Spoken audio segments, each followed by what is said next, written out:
예, 김상규의 유행가 경제 시간입니다. 오늘은 해방의 기쁨을 노래한 광복의 노래 한번 같이 불러볼까요? 조선의 백성들아 듣고 보아라. 우렁차게 들려오는 해방의 날을 시위자가 울리는 말발굽 소리와 미래를 고하는 아우성 소리. 노동자와 농민은 힘을 다하여 놈들에게 빼앗겼던 토지와 공장 정의의 손으로 탈환하여라. 제 놈들의 힘이야 그 무엇이랴.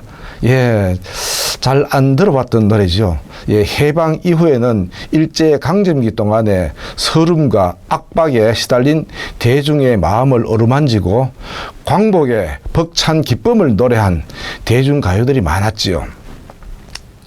광복의 노래에서 살필 수 있는 이 경제 이야기는 어떤 것일까요? 바로 광복이죠.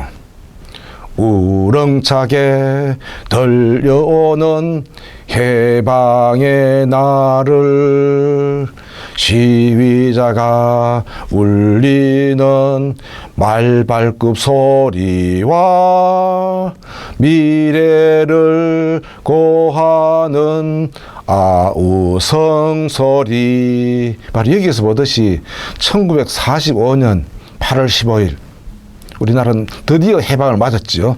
일제의 무조건 항복으로 우리나라는 드디어 일본 제국주의의 강제 점령에서 벗어나 해방을 맞게 된 것입니다. 이젠 일제의 구속이나 억압, 부담 따위에서 벗어나게 됨으로써 그 목소리 또한 크지 않을 수 없었음을 잘 나타내고 있죠. 다음은 우리 재산의 탈환에 대해서 알 수 있죠.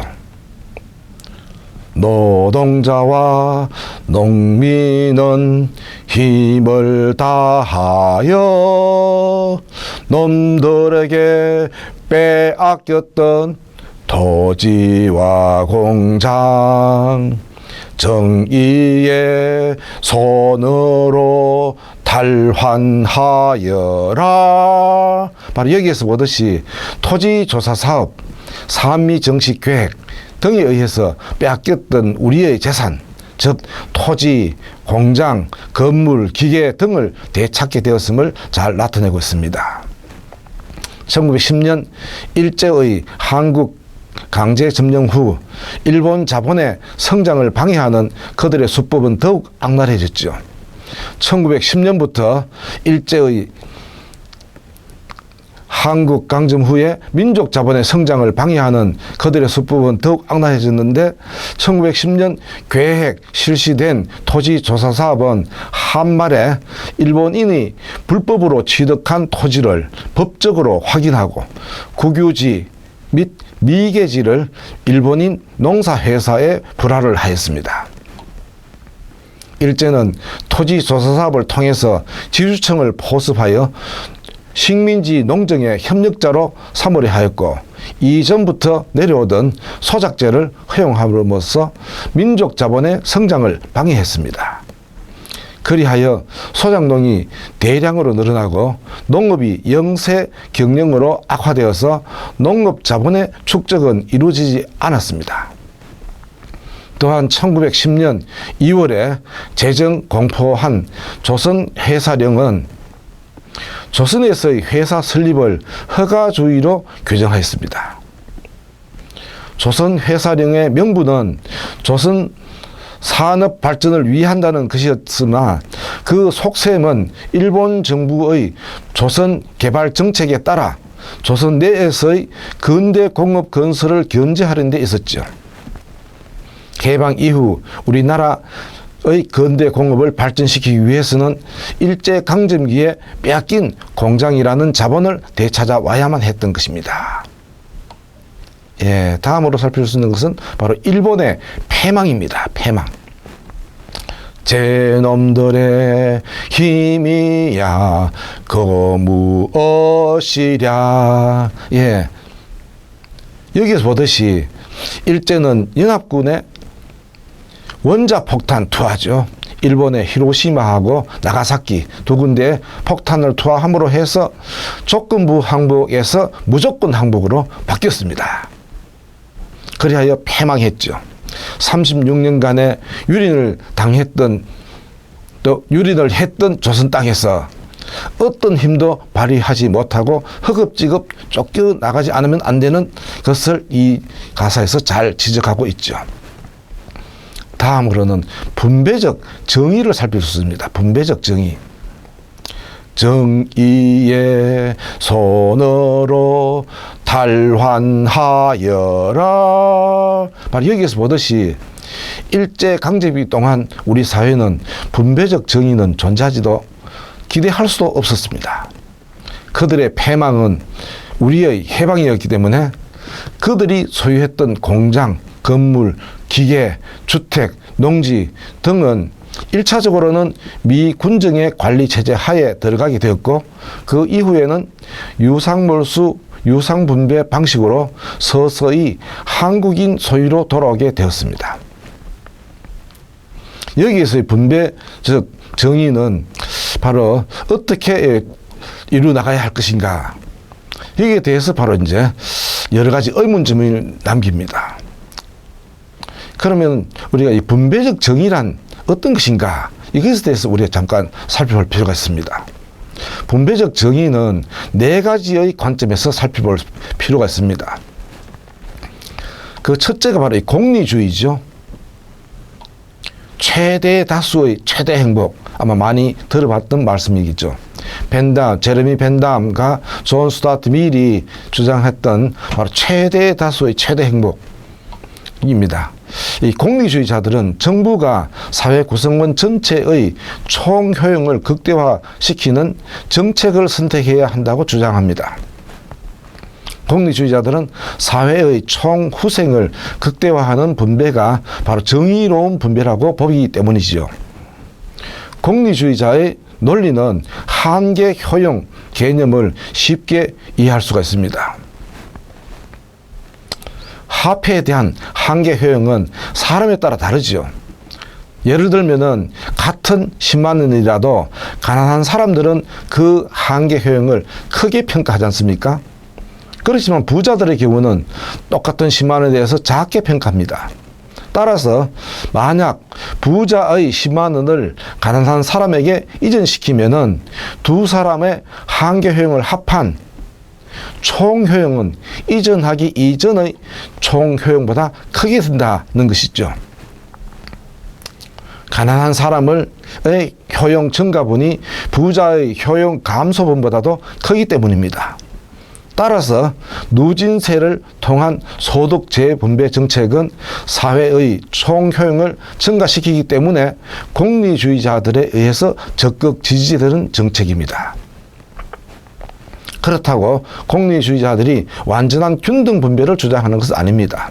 완전 균등 분배를 하게 되면은 열심히 일하던 의욕이 없어지지 않습니까? 그렇기 때문에 공리주의자들은 평등에서 오는 이익과 근로의욕 저하에서 오는 손해를 감안하면서 정부가 사회적 총효용을 극대화할 것을 주장하는 것이죠. 예, 둘째로는 바로 이제 온건한 평등주의적 견해입니다. 이것에 대해서는 미국 하버드 대학의 존 롤즈라는 학자가 적극 지지합니다. 사회 구성원들은 정의에 대한 어떤 합의에 도달할 수 있을까? 여기에 대해서 사회 구성원들이 태어나기 이전에 사회를 지배하는 공정한 법칙을 만들기 위해 모였다고 가정해 보자고 하는 것입니다. 사회 구성원들은 태어나기 이전이기 때문에 자신이 출생 후 어떤 사회 경제적 지위를 차지하게 될지 모르죠. 이러한 가상적 사회 상황을 바로 원초적 상황이라고 합니다. 원초적 상황 아래서는 자신의 모든 것이 무지의 베일에 가려져 있기 때문에 사람들은 사회의 기본 구조와 정의의 원칙의 선택에 있어서 공정한 판단이 가능해집니다. 원초적 상황에서 사람들은 자신이 장래에 어떻게 될지 모르기 때문에 자신이 빈곤 계층이 되는 최악의 상황을 고려하게 되고, 그에 따라서 가장 못 사는 사람들의 최소치를 극대화하는 원칙, 바로 이것을 최소 극대화 원칙이라고 합니다. 바로 최소 극대화 원칙을 선택할 것을 롤즈는 주장합니다. 다시 말해서 원초적 상황에서 사람들은 최소 극대화 원칙을 구현하는 사회구조, 즉 평등주의적 사회를 선택할 것이라는 뜻입니다. 따라서 롤즈의 관점에서는 사회 최빈곤층의 복지를 증가시키는 정책이 분배적 정의에 부합한다고 주장하는 것이죠. 세 번째로는 바로 자유주의적 견해입니다. 이것에 대해서는 미국의 철학자 노직이라는 사람이, 로버트 노직이 주장하는 겁니다. 이 사람은 결과의 균등보다도 기회의 균등이 중요하다고 주장합니다. 노직은 정부는 소득 재분배 정책을 통해서 사회 구성원의 소득을 이전시키거나 변화시켜서는 안 된다고 주장합니다. 경제활동의 결과를 평가하는 대안으로 노직이 제시한 것은 결과가 나온 과정을 검토하자 하는 것이죠. 그 소득 분배가 부당하게 이루어졌다면, 예컨대 한 사람이 다른 사람의 물건을 훔쳤다면 정부는 이 문제를 해결할 권한과 책임이 있다 하는 것입니다. 그렇지만 소득 분배 과정이 정당했다면 그 결과로 이루어진 분배는 정당하다는 것이죠. 분배 과정만 정당하다면 그 결과가 어떻든 간에 공정한 것이라는 것입니다. 이것은 바로 급진적 자유주의자라고 합니다. 급진적 자유주의는 정부는 모든 이들의 재능을 발휘하고 성공할 수 있도록 기회의 균등을 보장해야 한다고 주장하는 것입니다. 마지막 네 번째로는 공적주의입니다. 이 공적주의라는 것은 바로 이 공헌도 기준 또는 기여도 기준이라 그러죠. 그것에 얼마만큼 기여를 했는가, 이것에 대해서 일찍이 아리스토텔레스가 바로 주장을 한 바 있습니다.